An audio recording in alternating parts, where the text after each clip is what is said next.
বন্যা ও পাহাড় ধসে প্রাণহানি ৪৪, ক্ষতিগ্রস্ত ১০ লাখের বেশি মানুষ।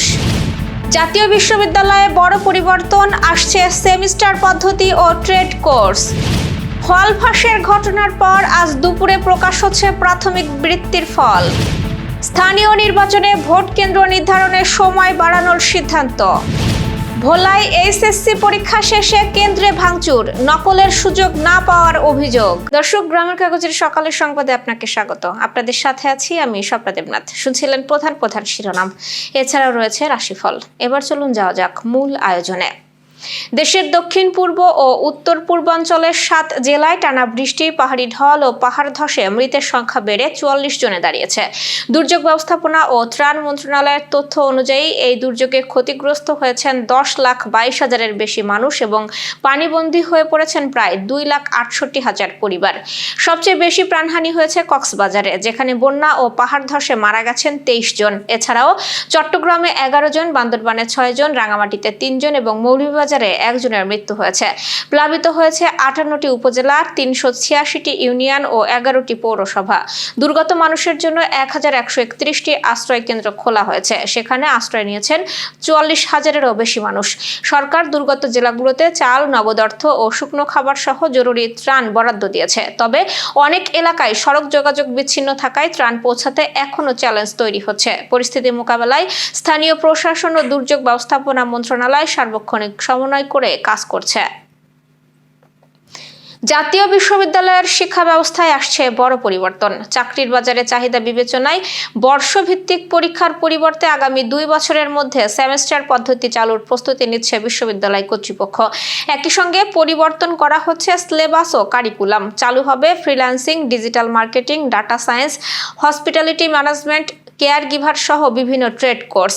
শিক্ষার্থীদের জন্য অন্তত একটি ট্রেড কোর্স বাধ্যতামূলক করার পরিকল্পনাও রয়েছে। জাতীয় বিশ্ববিদ্যালয়ের উপাচার্য অধ্যাপক ডক্টর ASM আমানুল্লাহ জানিয়েছেন, শিক্ষার্থীদের দক্ষ ও কর্মমুখী করে গড়ে তুলতেই এই উদ্যোগ। পাশাপাশি আন্তর্জাতিক মানের আউটকাম বেসড এডুকেশন কারিকুলাম বাস্তবায়নের কাজও চলছে। তবে বিজি প্রেসের সক্ষমতার সীমাবদ্ধতার কারণে সেমিস্টার পদ্ধতি চালু করতে 1 থেকে 2 বছর সময় লাগতে পারে বলে জানিয়েছেন তিনি।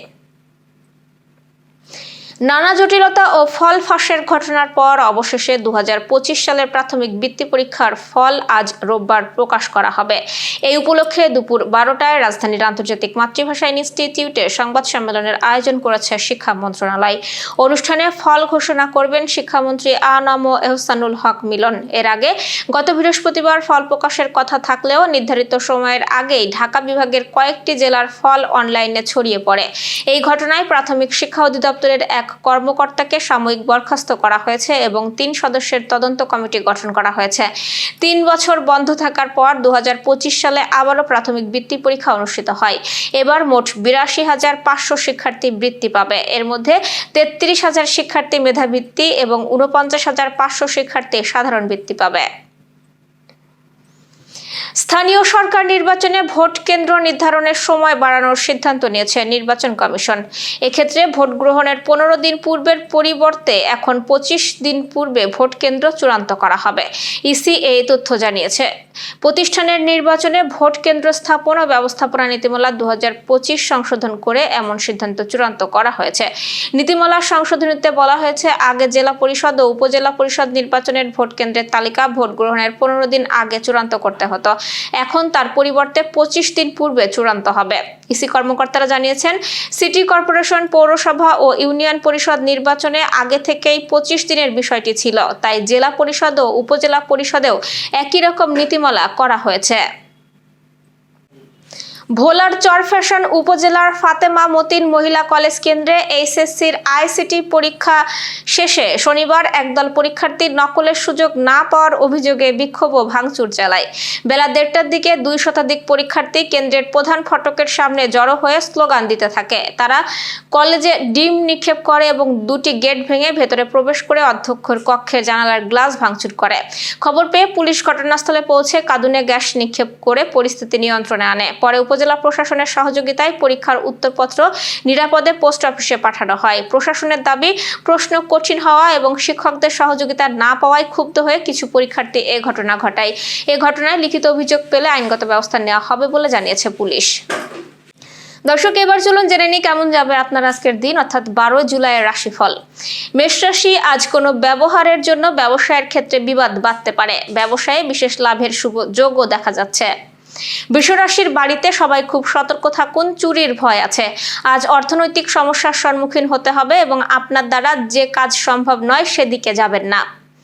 মিথুন রাশির জমি বা সম্পত্তি ক্রয় বিক্রয়ের জন্য শুভ দিন আজ। শেয়ারে বাড়তি বিনিয়োগের চিন্তা বৃদ্ধি ঘটাতে পারে এবং সন্তানের কাজে মুখ উজ্জ্বল হতে পারে। কর্কট রাশির সঞ্চয়ের ব্যাপারে বিশেষ নজর দিন। ভিটামিনের অভাবে শরীরে অনেক রোগ সৃষ্টি হতে পারে।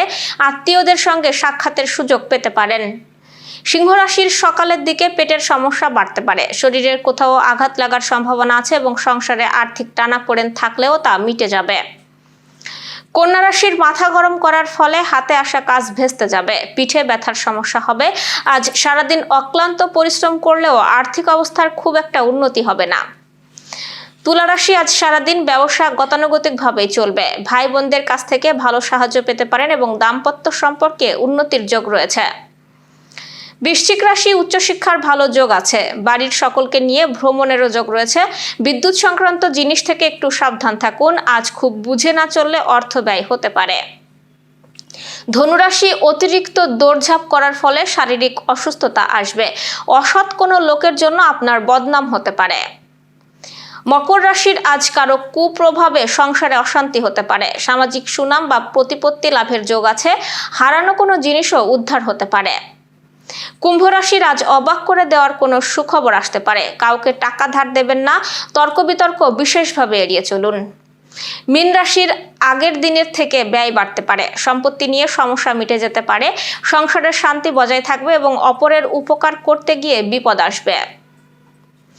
দর্শক, এই ছিল এখনকার আয়োজন। সব খবর সবার আগে জানতে ও দেখতে চোখ রাখুন গ্রামের কাগজের ইউটিউব চ্যানেল ও ফেসবুক পেজে। বিদ্যুৎ ও জ্বালানি তেল ব্যবহারে সাশ্রয়ী হন। আপনার কোনো প্রশ্ন বা তথ্য থাকলে জানাতে পারেন কমেন্টে। এতক্ষণ সাথে থাকার জন্য ধন্যবাদ। পরবর্তী খবর দেখুন বেলা 2:30টায়।